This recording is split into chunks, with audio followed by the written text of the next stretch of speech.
What's going on, folks? Ted from Immersion here, and one day I'm actually going to get to making the content that I'm planning on making, but there's so much news that keeps releasing. So Adora and I are here to cover, where are we going? Some more news, this time about some interesting products like postcards and official Dungeons & Dragons tarot cards. So let's take a look right here. Dungeons & Dragons tweeted out about this today.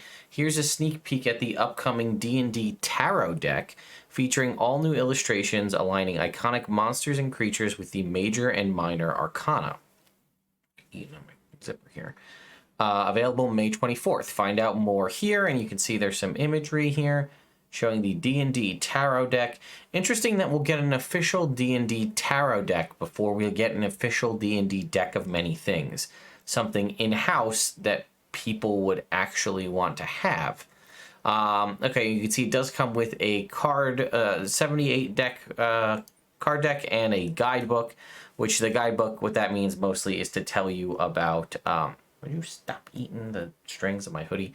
About how to do a tarot deck and do tarot reading. So we can see it right here on Penguin Random House's website here. We also have, looks like we have Amazon pre-order links, $22.49. I will put a Amazon affiliate link in the description, so if you go to pick it up, it will, and you pick it up via that link, it will benefit me slightly monetarily. And then if we click this See All, also in Dungeons & Dragons, we can see a handful of other random things from Penguin Random House, like the front cover of the DMG in puzzle format. Here's this 100 postcards, archival art from every edition. We have a Rise of Tiamat puzzle, and then some of this other stuff has been around for a while. But let's go ahead and take a look at these postcards. This officially licensed postcard set features some of the most iconic art from the vast D&D archive, with 50 pieces of art that each repeat for a total of 100 postcards. This is the ultimate collector's set that will take you back to the first time you opened a D&D book. And then that basically just kind of reiterates that. Once you use all the postcards, the box doubles as a keepsake for storing all your dice. I mean, it's postcards. I don't really know what else to say, but it's a thing, and they are $22. And we can see on the side here some, looks like some older edition art. Stop chewing on the desk. You are such a little busybody. Yeah.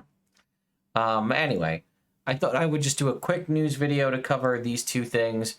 We have, again, postcards. My hair is doing a funky thing. And tarot cards. I do still, as I as I said, think it's funny that we don't have a deck of many things or a deck of illusions. Products that people would actually want to have as they impact and are useful for playing the game. But instead, we get things like that. Now, again, you can use tarot cards to replicate a deck of many things. You can use a regular deck of cards as well. The only problem with those is they don't provide the rules for the various different things on them, which is a little bit of a bummer. Let me know your thoughts in the comments down below, and I'll see you in the next video, which will be covering some more interesting news regarding D&D Beyond.